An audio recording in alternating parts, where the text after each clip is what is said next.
The billionaire smiled politely as the translator repeated the deal. Everything sounded perfect. The investors nodded. Lawyers prepared their pens. Then, a quiet waiter carrying coffee suddenly froze. He understood every single word. His face turned pale. He stepped forward and said, "Sir, your translator is lying." The entire room fell silent. One sentence would change millions of dollars and reveal a truth nobody expected. Bright sunshine covered downtown London. People hurried through the business district. Luxury cars stopped outside the famous Crown Regent Hotel. Executives entered carrying expensive briefcases. Tourists admired the elegant building. Inside the restaurant, breakfast service had already begun. Every employee moved with practiced precision. Among them was Daniel Brooks. Daniel was 36 years old. He worked as a waiter. His uniform was spotless. His smile looked genuine. Most guests barely noticed him. To them, he was simply another hotel employee. But Daniel carried responsibilities much heavier than a serving tray. He was raising his 8-year-old daughter, Emma, alone. Every morning before work, he prepared her breakfast. He packed her lunch carefully. He tied her school shoes. He reminded her to keep smiling. Emma always hugged him before school. "Have a great day, Dad." Those simple words gave Daniel strength. After dropping Emma at school, he came directly to the hotel. He never arrived late. Not once. His manager trusted him because of his honesty. Daniel believed hard work solved most problems. Money remained tight. Bills arrived every month. Still, he never complained. He believed better days would come. Around 10 o'clock, excitement spread through the hotel. Luxury security vehicles stopped outside. Employees whispered, "The billionaire is here." The guest was Richard Ashford, one of Britain's youngest self-made billionaires. He owned technology companies across Europe. Richard rarely appeared in public. Today was different. He had scheduled a private meeting worth nearly £200 million. Executives from several countries waited upstairs. The meeting room overlooked London's skyline. Everything had been prepared perfectly. Fresh flowers, premium coffee, luxury pastries. Daniel received the order. VIP service only. He nodded. Of course. He loaded the silver tray carefully. As he entered the conference room, everyone focused on paperwork. Richard Ashford stood confidently beside the window. His calm expression revealed years of business experience. Next to him stood his trusted translator, a well-dressed man named Victor Hale. Victor spoke several languages fluently. Richard depended on him during international negotiations. Nobody questioned Victor's translations. Why would they? He had worked beside Richard for years. Daniel quietly served coffee. Nobody paid attention. He preferred it that way. Years earlier, Daniel had studied modern languages at university. He loved learning different cultures. His professors believed he had exceptional talent. He became fluent in English, French, German, and Italian. Life had looked promising. Then everything changed. His wife became seriously ill. Medical bills consumed every saving. Daniel abandoned his career dreams. He accepted hotel work because it offered stable income. After losing his wife, his only goal became raising Emma. Very few co-workers knew about his education. Daniel never mentioned it. To him, titles meant little. Character mattered more. The meeting officially began. International investors introduced themselves. Richard welcomed everyone warmly. One investor began speaking in French. Victor translated confidently. Daniel continued pouring coffee. Then he heard something strange. The French executive said, "We believe this partnership should remain equal." Victor translated. "They agreed to accept your ownership conditions." Daniel paused. That wasn't correct. Not even close. He looked toward Victor. Maybe he misunderstood. He continued serving. Another executive spoke. Again, Victor translated. Again, the meaning changed. Daniel frowned. The translator wasn't making small mistakes. Entire sentences were being altered. Daniel's heartbeat became faster. He listened more carefully. Every translation favored one side. Every important detail became distorted. Richard looked satisfied. The foreign investors looked increasingly confused. Neither side realized why. Daniel understood both languages perfectly. He couldn't believe what he was hearing. Daniel stepped outside, carrying the empty tray. His thoughts raced. Should he ignore it? What if he was wrong? Interrupting a billionaire's meeting could cost him his job. He thought about Emma. She depended on his income. One mistake could change everything. Still, he remembered something his late wife always said. The truth doesn't become smaller because powerful people ignore it. Daniel closed his eyes briefly. He took a deep breath. Inside the meeting, millions of pounds remained at risk. One dishonest translation could destroy years of business relationships. He looked through the glass door. Nobody suspected anything. The meeting continued. Victor spoke confidently. Richard nodded after every translation. Daniel realized something frightening. The translator wasn't nervous. He looked completely comfortable, as if he had done this before. Earlier that morning, Emma had shown Daniel a drawing. She had written one sentence beneath it. Heroes tell the truth even when they're scared. Daniel smiled when he remembered it. Children often understood life better than adults. He placed a tray on a nearby table. His hands trembled slightly. He knew speaking could end his career. Remaining silent could destroy someone else's. He chose honesty. Daniel knocked gently. Everyone turned. The meeting paused. The hotel manager frowned immediately. Daniel, not now. Daniel apologized politely. I'm very sorry. His voice remained calm. He looked directly at Richard Ashford. Sir, the room became completely silent. I believe your translator's lying. No one moved. Coffee cups remained untouched. Lawyers looked at each other. Victor slowly smiled. What an extraordinary accusation. Richard studied Daniel carefully. Instead of becoming angry, he simply asked, "What makes you believe that?" Daniel answered without hesitation, "Because I understand every word being spoken." The room instantly became tense. Victor laughed softly. "A waiter claims to know 4 languages?" Daniel replied, quietly, "I actually speak 5. Every eye focused on him. Richard folded his arms. "Then prove it." Daniel nodded. He repeated the last French conversation word for word. Then he translated it into flawless English. The foreign executives immediately exchanged surprised looks.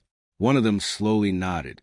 "That," he said, "is exactly what I said." Victor's confident smile disappeared.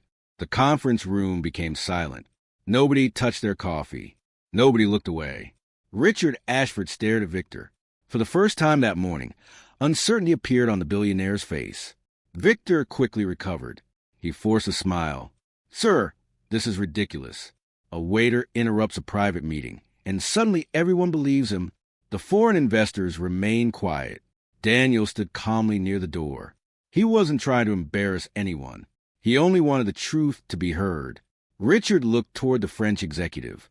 Was Daniel's translation accurate? The executive nodded immediately. Every word. Another investor agreed. So it was a German conversation earlier. A third executive raised his hand. An Italian comments. Victor's expression tightened. The room suddenly felt much smaller. Richard slowly turned back toward his translator. "Would you like to explain?" Victor adjusted his tie. There may have been minor misunderstandings. Daniel spoke carefully. Those weren't misunderstandings. The room became silent again. They were completely different meanings. Nobody argued with him, because everyone knew he was right. Richard wasn't a billionaire because he trusted people blindly. He believed in evidence, facts, proof, not emotions. He pulled out his phone. "Let's settle this properly." He opened a translation application.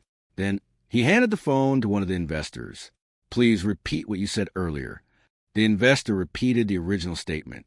The application translated it instantly. The result matched Daniel's version, not Victor's.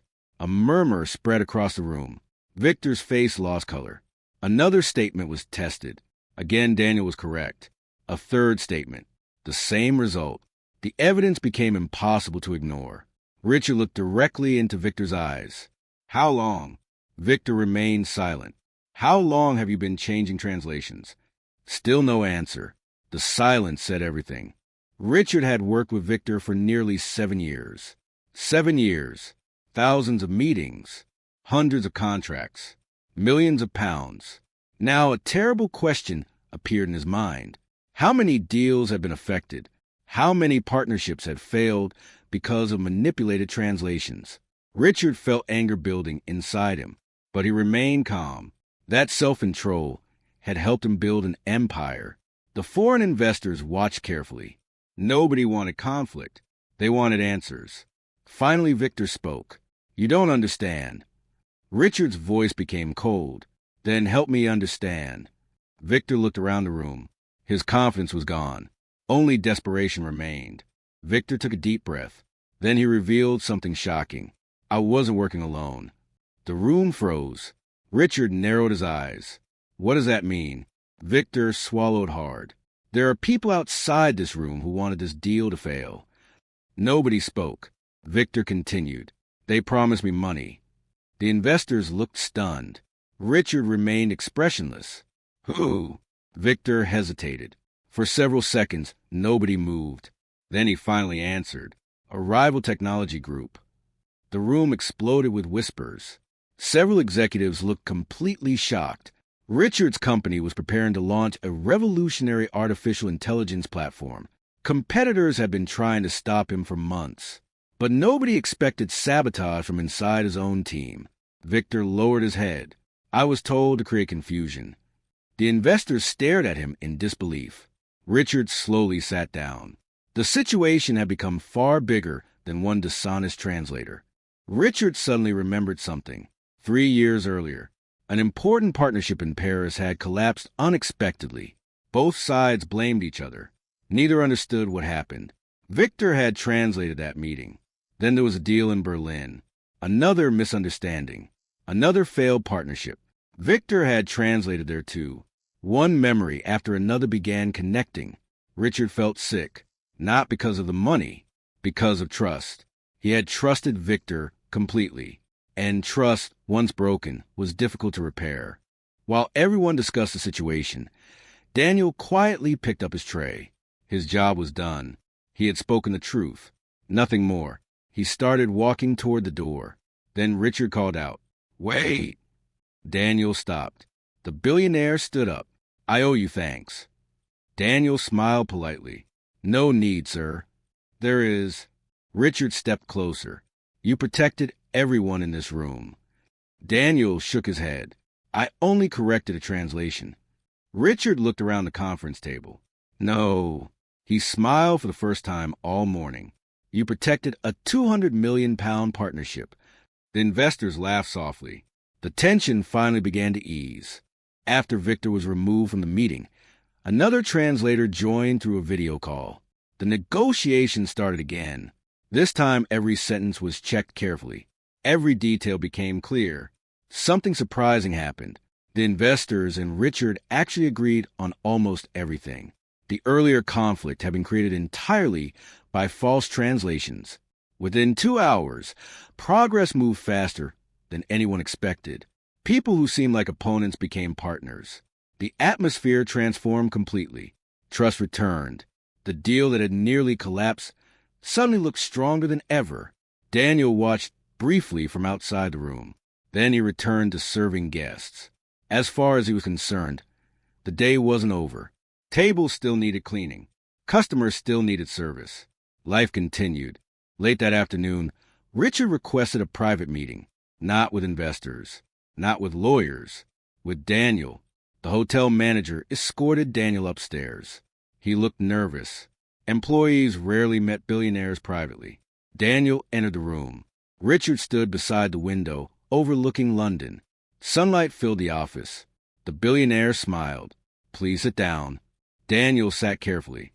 For several moments, Richard simply studied him. Then he asked a question. One simple question. "Why are you working as a waiter?" Daniel blinked. The question surprised him. He explained his past. University, languages, marriage, medical bills, his wife's illness, raising Emma alone. The room became quiet. Richard listened without interrupting. When Daniel finished, Richard remained thoughtful. Finally, he said, "You're not where life originally planned for you." Daniel smiled sadly. Neither are most people. Richard nodded. That answer impressed him. Richard opened a small notebook. It looked old, worn, almost forgotten. Daniel noticed it immediately. Richard smiled. You know something strange? He opened the notebook carefully. Inside was a faded photograph. Daniel stared at it. His eyes widened. The photograph showed two young university students. One of them was Richard. The other looked incredibly familiar. Daniel leaned forward. His heart skipped a beat. The second student was his late wife, Sarah. Daniel couldn't believe what he was seeing. Richard looked equally emotional. I recognized your surname earlier. Daniel stared at the photo. How do you know Sarah? Richard smiled softly. We studied together years ago. Daniel felt stunned. Richard continued. Most people think I built everything alone. He shook his head. That's not true. Daniel listened carefully. Richard looked at Sarah's photograph. Your wife helped me during the hardest year of my life. The room became completely silent. For years, Daniel had believed Sarah's university life was ordinary. Apparently, it wasn't. And Richard Ashford was about to reveal a story Daniel had never heard before. Daniel looked at the old photograph again. His hands trembled slightly. He had seen many pictures of Sarah from university, but never this one. Richard smiled warmly. Your wife never liked taking photographs. Daniel nodded. She always stood behind the camera. Richard laughed softly. That sounded exactly like Sarah. For a moment, neither man spoke. The years seemed to disappear. Finally, Richard broke the silence. 20 years ago, I almost quit university. Daniel looked surprised. I had no money. My father had lost his business. I was working every spare hour just to pay tuition. I thought my dream was over. Daniel listened carefully. Then Richard looked at Sarah's picture. One afternoon, I packed my books and decided never to return. Daniel remained silent. Richard continued. Your wife stopped me outside the library. Richard smiled as he remembered. She asked why I looked defeated. I told her everything. I expected sympathy. Instead, she gave me advice. Daniel leaned forward. What did she say? Richard smiled. She said, Success isn't built by the people who never struggle. It's built by the people who keep walking anyway. Daniel immediately recognized those words. Sarah had often said the same thing at home. Richard continued. She also introduced me to a professor. That professor helped me earn a scholarship. Without it, I would have left university. Daniel slowly realized something incredible. Without Sarah, Richard Ashford might never have become a billionaire. Richard closed a notebook. I searched for Sarah many years later. I wanted to thank her. Daniel lowered his eyes. She had already passed away. Richard nodded sadly. I learned that too late. He looked directly at Daniel. I couldn't thank her. So today, I'll honor her instead. Daniel felt emotional, not because of money, because someone still remembered Sarah's kindness after so many years. Kindness truly never disappeared. The meeting resumed after lunch. Everyone looked far more relaxed. The atmosphere had completely changed. The foreign investors approached Daniel one by one. The French executive smiled. You saved our partnership. Daniel shook his head politely. We all wanted the truth. The German investor laughed. I've never seen a way to rescue a business deal. Another executive added, perhaps honesty should become part of every negotiation. Everyone smiled. Even the lawyers laughed. The tension from earlier had vanished. Richard stood before everyone. I have an announcement. The room became quiet. He looked toward Daniel. This morning, I almost signed an agreement based on false information. He paused. One man had the courage to stop me. Everyone applauded. Daniel felt embarrassed. He wasn't used to attention. Richard continued. People often judge others by their job titles. He looked around the room. Today, we all learned how dangerous that can be. Every executive nodded. No one disagreed. Richard walked toward Daniel. I'd like to offer you a position. Daniel looked confused. Richard smiled. Not as a waiter. As Director of International Communications. The room became completely silent. Even the hotel manager looked shocked. Richard continued. You understand languages. You understand honesty. And most importantly, you understand responsibility. Daniel couldn't believe what he was hearing. This isn't charity. Richard added. It's earned. Daniel hesitated. I've never worked in a corporate office. Richard smiled. Skills can be trained. Character cannot. The room filled with applause once again. Daniel thought about Emma. He thought about Sarah. He thought about every difficult day they had faced together. Then he smiled. I'll accept. Richard extended his hand. Daniel shook it. The entire room applauded. Not because a waiter received a promotion, because integrity had finally been rewarded. That afternoon, Daniel arrived at Emma's school. She ran toward him, smiling. Dad! He hugged her tightly. I have something to tell you. Emma looked excited. Did something good happen? Daniel laughed. You could say that. They walked home together beneath the bright afternoon sunshine. Daniel explained everything. Emma listened carefully. Then she smiled proudly. I knew telling the truth was the right thing. Daniel laughed. You were right. Emma grinned. I usually am. Both of them laughed. For the first time in years, Daniel felt the future looked brighter than the past. A few weeks later, Daniel started his new role. His office overlooked the same city where he had once carried coffee trays. But he never forgot those days. He greeted every employee with respect. He remembered every cleaner, every receptionist, every waiter, because he had once stood exactly where they stood. His leadership quickly earned everyone's admiration. Employees trusted him. Clients respected him. International partners appreciated his honesty. The company became stronger than ever. One morning, Richard invited Daniel into his office. I've been thinking. Daniel smiled. That's usually how your biggest ideas begin. Richard laughed. I want to create something. What kind of something? A scholarship. Daniel looked surprised. Richard nodded. It will support hard-working students facing financial difficulties. Daniel smiled. What will it be called? Richard placed Sarah's old photograph on the desk. The Sarah Brooks Integrity Scholarship. Daniel's eyes filled with tears. He could barely speak. Years after her passing, Sarah's kindness would continue changing lives, exactly as she always had. Months later, the scholarship ceremony took place. Students filled the university auditorium. Richard stood at the podium. Daniel and Emma sat in the front row. Richard looked across the audience. Then he spoke. The greatest opportunities often arrive through ordinary people. He paused. Never underestimate someone because of their uniform. Another pause. And never assume the loudest voice speaks the truth. Everyone applauded. Then Richard invited Daniel onto stage. Daniel wasn't comfortable giving speeches, but he accepted. He looked at the students. I don't have a secret formula for success. I only know one thing. Your job doesn't define your value. Your choices do. The audience stood and applauded. As everyone left the ceremony, Emma held Daniel's hand. She looked up at Richard. Are you really a billionaire? Richard smiled. I suppose so. Emma shook her head. I don't think that's why people respect you. Richard looked curious. Then why?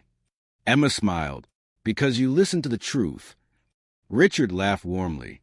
You sound exactly like your mother. Daniel smiled proudly. Sarah's wisdom still lived on. Not in photographs. Not in memories alone. But in the lives she had touched.